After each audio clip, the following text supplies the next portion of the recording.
मेरी चच्ची की 1 महीना पहले ही शादी हुई थी। चच्ची बहुत खूबसूरत थी और मुझसे सिर्फ 5 साल बड़ी थी। चच्ची अक्सर अपनी सहेलियों से मिलने जाती थी और जब भी जाती मुझे साथ ले जाती।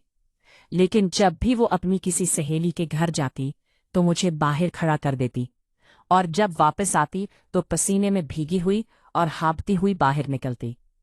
इसी तरह आज भी मैं पिछले 2 घंटों से इस घर के बाहर खड़ा था और अंदर मेरी चच्ची गई हुई थी। रात का वक्त था और 9 बजे चुके थे। मैं बहुत परेशान हो रहा था। आखिर ये भी कोई वक्त है किसी के घर बैठने का। 7 बजे वो ये कहकर अंदर गई थी कि सिर्फ आधे घंटे में आ रही हो, मगर मैं 2 घंटों से इंतजार कर रहा था। मैंने मोबाइल से चच्ची को कॉल की मगर उनका नंबर बंद जा रहा था।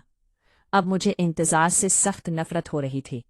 मैं सोच रहा था कि मैं कभी भी चच्ची के साथ ना आता अगर मेरे चचा ने मुझे ये ना कहा होता कि मेरी बीवी का ख्याल रखना, जहां भी कहे उसे ले जाना। मेरे चचा जमशीद नौकरी के सिलसिले में कतर गए हुए थे। घर में मेरी माँ, मैं और चच्ची ही रहते थे। मेरे वालिद का इंतकाल हो चुका था और घर का खर्चा चचा ही उठाते थे। 2 घंटे इंतजार के बाद मैंने बार बार डोरबेल बजाई। तकरीबन 15 मिनट बाद चच्ची बाहर आई, जल्दी में अपना पर्स संभालती हुई। मैंने हैरत से पूछा, चच्ची इतनी देर क्यों कर दी? वो कहने लगी, चलो चलो, आज थोड़ी ज्यादा देर हो गई, आइंदा कोशिश करूंगी। ये सुनकर मुझे हैरत हुई कि वो दोबारा भी यहाँ आने वाली थी। मैंने कहा, मैं अब आपको कहीं नहीं लेकर जाऊंगा, आप लोगों की बातें खत्म ही नहीं होती। मगर वो मेरी बात पर ध्यान नहीं दे रही थी। टिश्यू से अपना पसीना साफ कर रही थी। मुझे वो कुछ घबराई हुई भी लग रही थी। मैंने पूछा, क्या हुआ? तो वो बोली, कुछ नहीं, बस गाड़ी चलाओ। फिर कहने लगी कि दोस्त के घर एसी नहीं था, इसलिए गर्मी लग रही थी। मैंने हैरान होकर कहा, जनवरी का महीना है और आपको गर्मी लग रही है?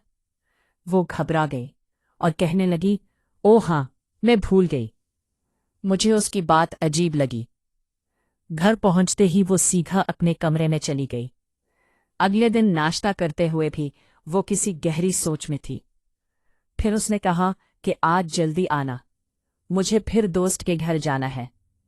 मैंने इनकार किया, मगर चचा के फोन के बाद मुझे मानना पड़ा। रात को मैं उसे छोड़कर आया और वापस घर आ गया। रात 1 बजे उसका फोन आया कि मुझे लेने आओ। मैं फौरन गया। वो बाहर खड़ी थी और बहुत परेशान थी। इसने कहा कि उसकी दोस्त कहीं चली गई थी, इसलिए उसे बाहर खड़ा होना पड़ा। मुझे उसकी बातों पर शक होने लगा। ये सिलसिला रोज चलता रहा। एक दिन एक डाकिया पार्सल लेकर आया जो सिर्फ चची को देना था। पार्सल देखकर वो घबरा गई और फौरन लेकर अपने कमरे में चली गई। कुछ दिन बाद घर से पैसे भी गायब हो गए। अब मुझे यकीन होने लगा कि कुछ न कुछ गलत है। आखिर एक रात मैंने चची का पीछा किया। मैंने खिड़की से अंदर देखा तो वो एक लड़के के सामने रो रही थी। वो लड़का उसे ब्लैकमेल कर रहा था और धमकी दे रहा था कि अगर उसने बात ना मानी तो वो उसकी तस्वीर सबको दिखा देगा। मैंने फौरन अपने पुलिस वाले दोस्त को फोन किया। हमने उस लड़के को गिरफ्तार करवा दिया और उसके मोबाइल से तमाम तस्वीर डिलीट करवा दी। कुछ दिन बाद चची नॉर्मल हो गई। मैंने उसे सच नहीं बताया ताकि वो शर्मिंदा ना हो। चोरी के पैसों का इल्जाम भी मैंने अपने ऊपर ले लिया और कर्ज लेकर माँ को पैसे वापस किए। आहिस्ता आहिस्ता सब कुछ ठीक हो गया। घर में दोबारा खुशियां आ गईं और चची भी खुश रहने लगी। चचा भी जल्द वापस आने वाले थे, जिससे चची मजीद खुश थी।